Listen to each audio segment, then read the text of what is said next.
In America, we take security seriously. That's why this chain link fence with a barbed wire up top might look grotesque, but it's helped keeping our water supply safe to protect you and your family from terrorists. Wait, just ends right here?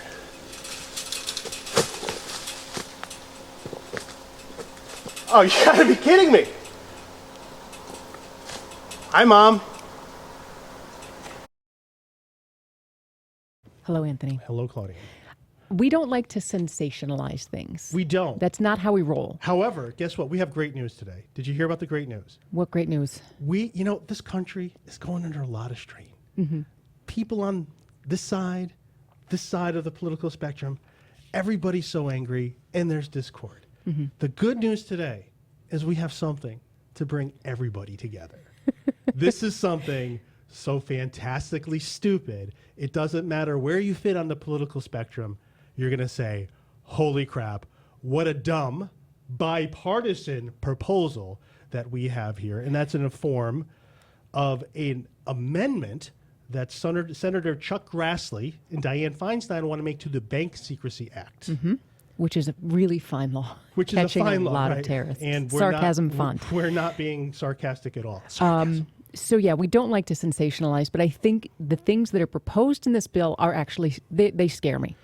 So it was in late May that this was introduced. Yep. It's called the Combating Money Laundering, Terrorist Financing, and Counterfeit Act of 2017, Senate Bill 1241. It's currently in the Senate committee. Yes. So the proposed law would authorize the feds to seize pretty much anything you own if you fail to fill out this form when you cross a U.S. border. So what form and what are the requirements? Okay, well, it's a form that already exists. It's FinCEN Form 105. And this is the form when you enter the country with over $10,000, you have to fill it out and hand it to customs. U.S. citizens or anybody? If you're coming into the U.S. Yeah, if you're coming into the U.S. I would say this, there's such a chilling effect with all of these laws that it does drive me nuts because I've had clients who've had substantial money overseas and it's in cash and they want to bring it into the U.S. and they're like, well, can I do that? Is it like illegal? No, I'm like, no, you can do it. Did you, are you in tax compliance? Yes. Okay, then, bring it in.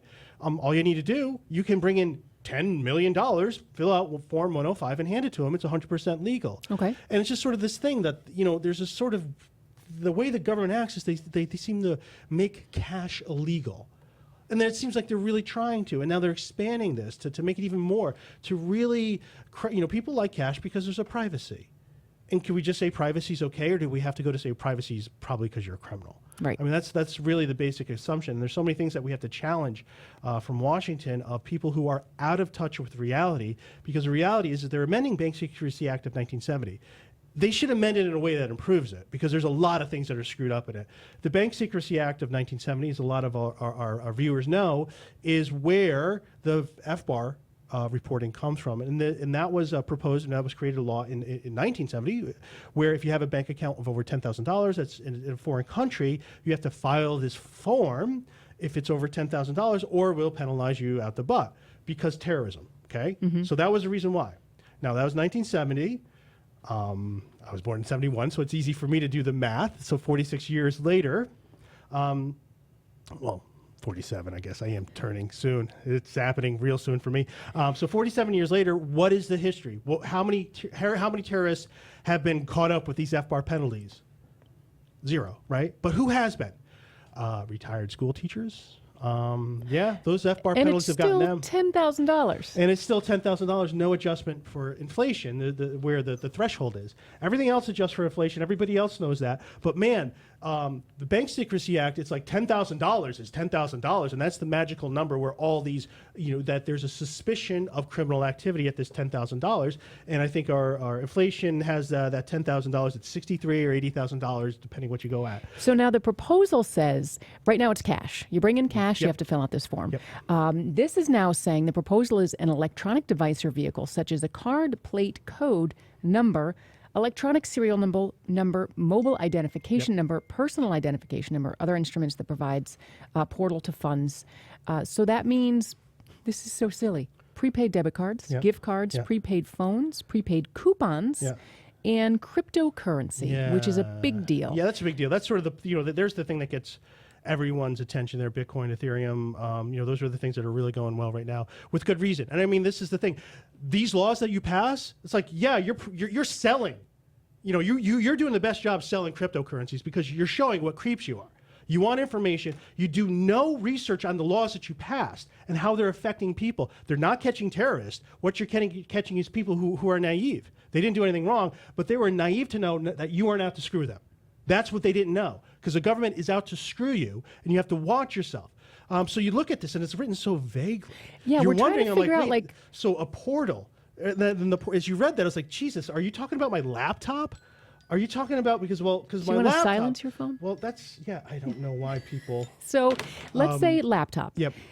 If it's your laptop, then do you have to give them your password when you get to the airport? And could you just have a second account with a second password? They don't know. Yeah. When they say Bitcoin, do they mean it's on a flash drive, or do you have Bitcoin in an account anywhere in the world? Yeah, your wallet is anywhere and you don't carry it with you. What do you mean by that? And do you mean by, well, I didn't travel to the country, but I sent the money there, or I received it from a different country? Do you mean I have to file a FinCEN Form 105 then? And Bitcoin, you said, can be from anywhere in the world. Anywhere in the world. And in Bitcoin, the blockchain is kind of stored anywhere in the world. So what is it? Is it even international? I guess it kind of is. But this is the thing. It's like, I get why. I mean, you have FinCEN Form 105 that says, hey, look, when you bring in currency into the U.S. over $10,000, you have to report it. Okay, virtual currencies. Yeah, all right, it says currencies in the name. So sure, let's include that too. So maybe on a very superficial level, as long as you understand that, the current 105 requirement is kind of dated. It's kind of a little dated because these just go off somewhere. There's no action done. Just like the FBAR form, they don't do anything with these forms. There's such little intelligence value here.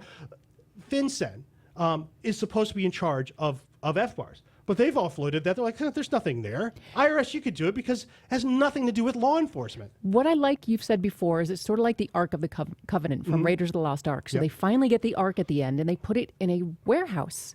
And they don't do anything with it. It's like a giant warehouse full of FBARs and full of these Form 105s that nobody's looking at, nobody's doing anything with. But let's say you're a criminal and you know this warehouse exists. It's a great place to go to steal information. And the IRS has been hacked before. Yeah, well, not the IRS, but the government has been hacked pretty horribly. Right, it's a huge warehouse that you left the back door open to, where there's a repository of information of people too naive to know that you're out to screw them. So this is what happened before. There was the ONB hack, where China got 20 million of the personnel files, sensitive information about people who were going for the State Department and people, their security check of government employees. 21 million. Kind of a very sensitive thing. And now one person did resign out of that. Bravo. I mean, it was probably not the person responsible, by the way. That's like, okay, you probably didn't do it. You had to take it for somebody else, right? So you have this. It's like, okay, has anyone in Congress looked at like what's going on? How thick is your bubble? You missed that one. I mean, that was in Washington, D.C. You would think you would say, maybe we shouldn't be taking information unless we really need it. Because, I mean, we really have to have a compelling reason for this information. Just collecting intel that's not intel for the sake of collecting intel, or to just get people on penalties later because we don't like them, which is basically what it is. This is a really dangerous and stupid idea that actually increases crime because it's supposed to stop terrorism. But I'm like, boy, if you were a terrorist, wouldn't you love to know where, because you're a terrorist, or you're a terrorist regime, you probably have enemies, you have people you don't like. Wouldn't you like to get the information on them? And this form you have to mail, you have to write it out on a piece of paper and send it in the mail. If you're not giving it to customs when you enter the country, you type it out and then you mail it. Now, maybe they'll do the simplified online filing like they did with the FBARs. They did change that. But right now, let's say you're a criminal that just intercepts all the mail going to that address. You're getting bank account information, bank numbers, social security numbers. Or you just steal people's mail, right? Like, oh, cool, thanks. Glad, hey, you have that. Oh, I know where. And it's like, so you're going to report your Bitcoin wallet? No, I don't think that's a good idea. I think that's kind of a security risk to send that. Now, the penalties, they're changing the penalties too, right? Oh, yeah, they're up in the penalties because the penalties weren't stupid enough before. So we need to make them even dumber now. So basically, you lose everything, for not filing a form. And we know from experience, it's not, a criminal is aware of the laws, and if they're to knows how to avoid them. And guess what? They actually don't care about breaking the law. So they say, oh, I just don't think I'll report that. I don't think I'm going to comply. I think I'm just going to, I want to blow people up I don't really care about being in compliance with the Bank Secrecy Act. That's generally how it works. And it's this dumb, I mean, so stupid that they think criminals, this is a way to stop crime. You can't pass a law. Look, crime is illegal. I mean, This is where I don't want to sensationalize, but this is what scares me. If you're arrested for failing to comply with the new rules, the proposal would allow the government to file a secret motion with a federal judge for a restraining order, okay, on any account you have to freeze it. While this restraining order is in effect, the government can wiretap your phone, monitor your email and web browsing records, and then they can take money from anywhere, including a safety deposit box. And what happens if you're not a terrorist? Do they say, "Oh, whoops, sorry, wrong guy. Our You're bad. just a retired school teacher"? No, they're going to come down. Right, and so this even includes wiretapping. Like, I mean, this is really why, no matter where you are on the political spectrum, I don't care where you are. This has got to be this should infuriate you. It and does. we have a lot of people who are expats who we can't stand FACA. FACA is another one, bringing all people of political stripes together, bringing together socialists and libertarians to say this is a really dumb idea. And I think we have another one. So I hope our expat community gets behind this too, to say this is so stupid. We need to reform the Bank Secrecy Act to actually do what it was intended to do, instead of going after and Chuck Grassley. If you need to talk to a retired school teacher that was assessed $50,000 in FBAR penalties for not reporting her retirement account, I could bring her to you.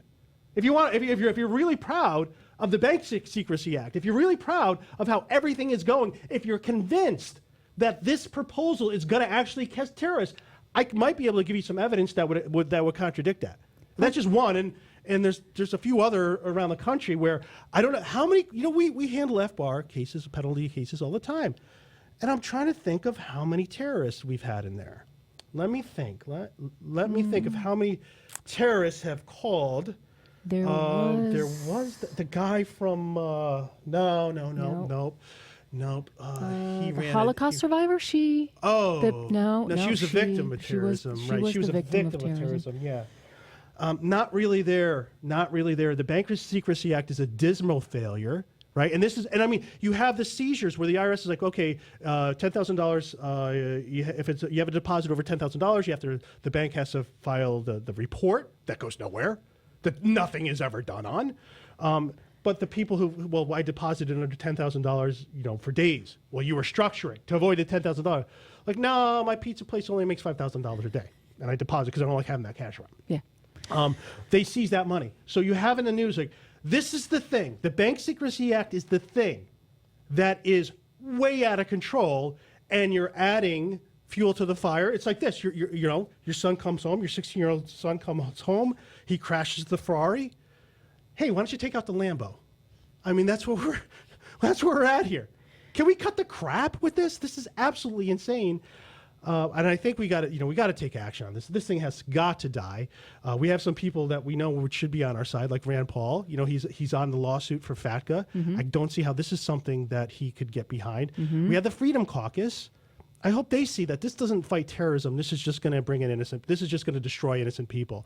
I imagine, if this isn't implemented, I know what our practice is going to be like. It's going to be more of the same, where you're just like, yeah, it's just the government. The government is so stupid because the government doesn't listen and it doesn't pay attention to the things and the disasters it creates. So what we're going to do is monitor this very closely to see where it's flowing. Is it going to go through? Is it not? So make sure you subscribe to our channel, because no matter what happens, we'll make sure to do a follow-up video to say it's going, it's not going. You can like and comment below. If you have any questions, don't hesitate to contact us, info@irsmedic.com. And we want to thank you so much for watching.